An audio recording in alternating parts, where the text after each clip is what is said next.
I'm really glad you just described in a very careful and nuanced way how the different elements have been working or not working. I mean, I would say actually AUKUS has proved overall to be a net minus because it has, for example, alienated Indonesia, which felt that Australia, by, in a sense, violating the non-proliferation regime that it belonged to, was actually now becoming a source of discomfort in the region, of course. But as we know, the Morrison government is gone, and now we have to wait and see what the new Albanese government will do. There will definitely be some differences within the Morrison and Albanese government. But, at the same time, I think you also pointed out that even India, for example, doesn't want to go full hook, line and sinker and say we are all the way with you against China and certainly not all the way with you against Russia for sure. All this shows that you got to make very careful, subtle, sophisticated judgments, on Asian countries. And I'm going to ask you a question about the two main strategic thinkers, Anthony Blinken and Jake Sullivan. They are supposed to be formulating their policy towards Asia. I wonder whether they have come to realize that perhaps the world that they thought they were walking into in Asia is not the world that they have actually walked into. And are they thinking or preparing possibly a new or different approach towards Asia? I haven't seen great evidence of it yet. There are some signs in recent weeks that dialogue between the US and China has stepped up. Increased, yes. Wang Yi and Blinken and Yang Jiechi and Jake Sullivan have had long conversations. These are not 20-minute conversations. These are hours, 4 hours, exactly. Which is a good thing. Yes. I think this is a wonderful thing. And I think... that's what creates peace, talking. Yes. Talking is essential to peace. Without that, there is no peace possible. Yes. So I think there is some movement in that direction, which I'm very encouraged by. What it needs to be followed up with is much more.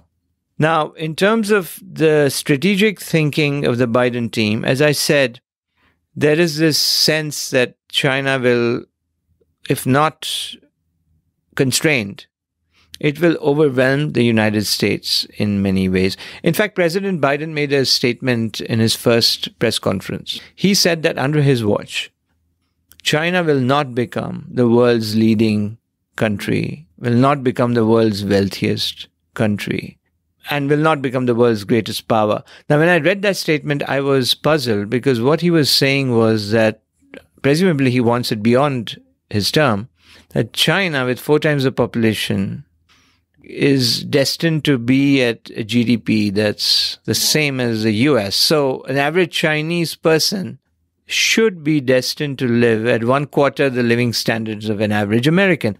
You can leave aside the ethics of it because it's international relations. It's about competition, some would argue. But the question is whether it's possible, whether this is a goal that the United States should have for itself, rather than a goal as to where it stands, whether how American citizens do better than they did last year. Ronald Reagan said it best. He said, "Are you better off today than you were 4 years ago?" In his election campaign in 1980. It was the single most effective sentence that he asked the American people. And I think there's a picture of me shaking hands with him there. Yes, indeed, as with many other leaders, of course. Yeah, I think that's the disconnect. The disconnect between the American elite, not all of them, but many of them, and the American people that today are suffering from a very high level of inflation, that are increasingly finding 18-year-old young men break into classrooms and kill little kids, that are seeing homelessness grow, that are continuing to see a healthcare crisis, are perhaps less concerned about how well Chinese live across the other side of the planet. Perhaps they're more concerned about solving their own problems in the here and now.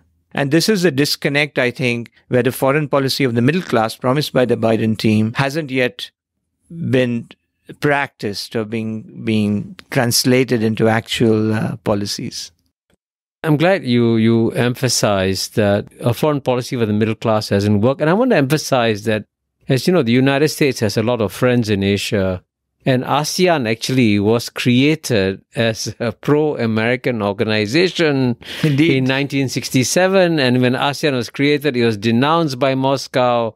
It was denounced by Beijing. So there still remain huge reservoirs of goodwill towards the United States in Southeast Asia. And the Southeast Asian countries want the United States to do well. But precisely because we want the United States to do well, we actually believe that thanks to American education, the best way to do well is actually to open yourself up to trade. This is a lesson we learned from Washington, D.C., that you should sign free trade agreements and you should also cut down on trade tariffs. And instead, the shocking thing for many Southeast Asians is that, even though Economics 101 teaches us that trade tariffs, as Janet Yellen, I think, will teach in any classroom, don't really help the American people.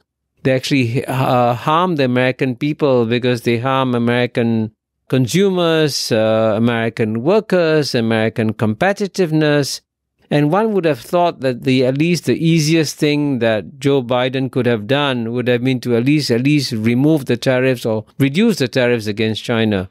But here again, I would say 19, 20 months have passed and there is still no prospect of any of the tariffs being lifted. So how do you explain that after the United States has convinced us Southeast Asians that trade is good for you, United States is now doing the opposite? What's the justification they have for that? You made a lot of good points just now, Kishore. One of the things you said was how much Asian prosperity has been linked to American policies. Yeah, absolutely. There is no question. The United States has been a very positive player, apart from the Vietnam War, sad episode of the war.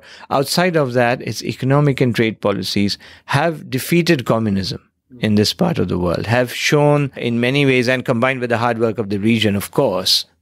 And that still remains. The US remains the biggest investor in ASEAN. The problem is that trade has become securitized in the United States. It has become a third rail, what's called the third rail of American politics. You touch it and you die.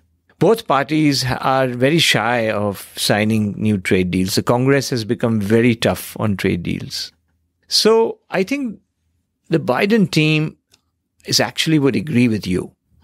The Biden team, in private, they would probably agree. They would want the U.S. to come back to some of these agreements. Come back to the Trans-Pacific Partnership. For example, the CPTPP, the gold standard in trade agreements in Asia. I think if they had their own vote alone, they would want in. But the politics gets in the way. Now, how do you overcome a politics that is, let's say, not aligned with the national interest? You do that through leadership. You need a strong leader and a functioning political system to overcome populist strains that sort of push anxiety in the mix. And leadership is about pushing back against that anxiety and giving hope to the people. America has produced many such presidents. One hopes that the current president and the future ones are able to find that magic formula to achieve that sort of leadership. I would also say that there are some attempts being made by the US outside of trade agreements. The Indo-Pacific economic framework is a sign that the US at least has recognized that it needs to be back in the game. The problem is, of course, we don't know enough about it yet. And there's no trade dimension to it at all, Also, unfortunately. A big weakness.